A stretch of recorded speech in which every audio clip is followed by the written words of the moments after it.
Tra le 100.000 penne nere che hanno sfilato a Biella alla 96esima adunata nazionale degli alpini, 20.000 arrivavano dal nord-est.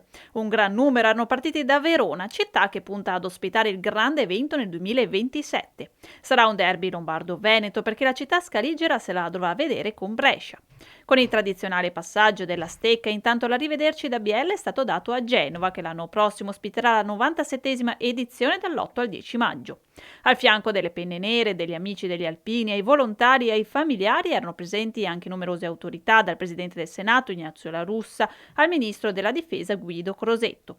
Per il Veneto il governatore Luca Zaia con l'assessore all'ambiente, clima e protezione civile Giampaolo Bottacin. Noi stiamo sostenendo ovviamente Verona alla grande, penso che Verona abbia tutti i requisiti per ospitare alla grande tutto il movimento alpino e creare ancora una volta la sublimazione di quello che noi definiamo l'alpinità, perché gli alpini, come dico io, sono come la panda, se non ci fossero bisogna inventarlo. La regione c'è e la donata su Verona è una donata che vogliamo con forza e devo dire che il movimento alpino in Veneto è un movimento forte, importante e nutrito, ma anche e soprattutto con una grande presenza anche dei ragazzi e dei giovani che comunque si sono aggregati magari come volontari o come sostenitori, quindi sarà sicuramente una grande organizzazione. Inevitabile poi il confronto con l'adunata dei record di Vicenza 2024. Mi sa che questo record noi lo manterremo per tanto perché Vicenza è stata un'apoteosi, però è giusto essere qui a riconoscere questa grande organizzazione della Regione Piemonte, dell'Associazione Nazionale Alpini, di tutti quelli che hanno partecipato e qui a Biella che è luogo iconico dell'alpinità, quindi